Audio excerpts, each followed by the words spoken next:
Why, hello there, and welcome to a top 10 video. So, like I said, I gave you my worst movies of this year. Now I'm giving you my top 10 best movies of 2023. It's all my opinion. If you have your own, do feel free to share in the comments below. So, let's do it. So, before we go, I've got some honourable mentions. They go to Wish, Shazam! Fury of the Gods, Bottoms, Cocaine Bear, Evil Dead Rise, and Teenage Mutant Ninja Turtles Mutant Mayhem. Okay, now let's go in for the kill. The top 10. So coming in at number 10 is Indiana Jones and the Dial of Destiny. So when Disney acquired the full rights to Indiana Jones franchise and they wanted to make a fifth movie, I thought, okay, but as long as it doesn't go jumping the shark with alien crap again like in the last movie. And they didn't. They stuck to the mystics and the fantasy and stuff. And it was a good one. And I believe it's the last one, which I think is for the best.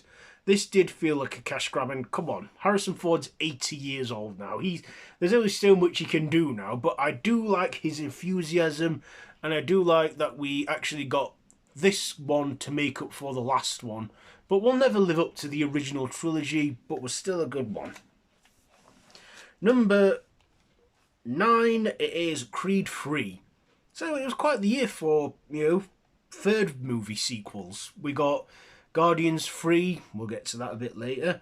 We got Haunting in Venice, The Equalizer 3, and then Creed 3, the 9th installment in the whole Rocky franchise and the spin-off franchise of Creed. Michael B. Jordan making his first directorial debut. It was a good boxing drama, and I enjoyed it. I love the rivalry between him and Jonathan Major. And good third one. Number 8 is Strays. Now, a lot of people have gone on to say that this is one of the worst movies of this year. I actually thought it was hilarious and funny. I didn't enjoy it a second time, but the first time I had a laugh. I enjoyed Jamie Foxx and Will Ferrell's dynamic in this as the two main dogs in it. It was a funny film, and it's like as a kid seeing all these movies of talking dogs and that. I feel like this one was definitely for the adults, but just not that good. But still good enough for me. Good enough for me to put in this 10.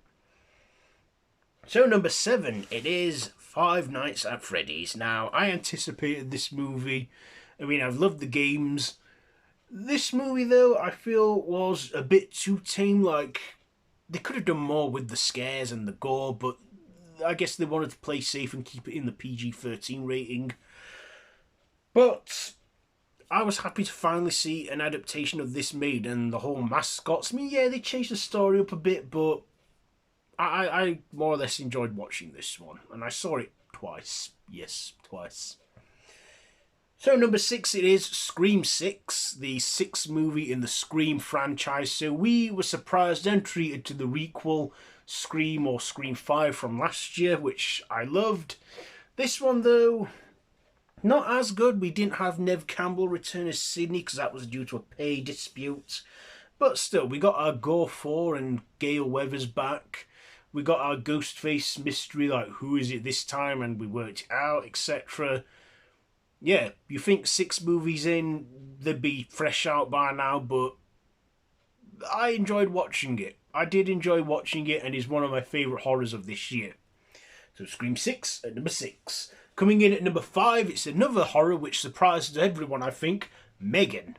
Yes, we all thought, the whole killer doll trope has been done to death now, but this one surprised me, and I enjoyed it. Who can forget that Megan dance, What the Night?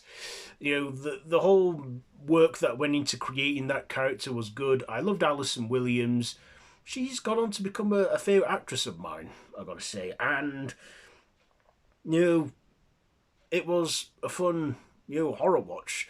You Americans were definitely missing out on the good R-rated stuff, because we got that cut over here, because it were a 15, but I believe PG-13 for you lot in America, which is the 12A rating here, but I believe that they have released that R-rated cut on DVD for you lot.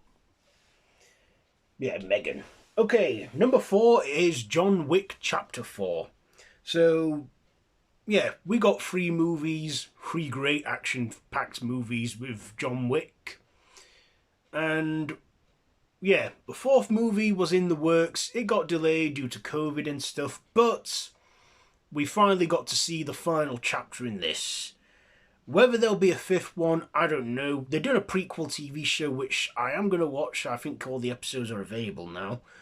But, yeah, one of the few final acting credits to the late Lance Reddick. Ian McShane was great. So was Bill Skarsgård. But our leading man, Keanu Reeves, despite his age, like 59, he's still got it in him. And I thought this was a good one. It did go on a bit longer than I feel it needed to, but still, I enjoyed the hell out of it. So, number 3 is Spider-Man Across the Spider-Verse.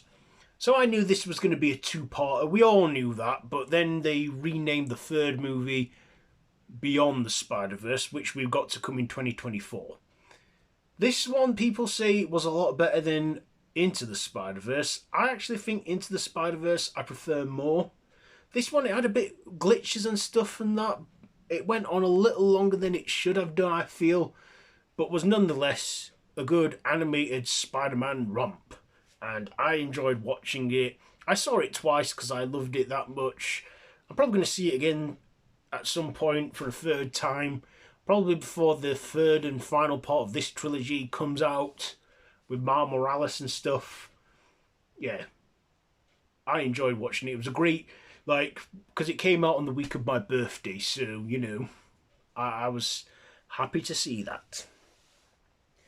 So, coming in at number 2 is Super Mario Bros. The movie. Yes, this I enjoyed a lot.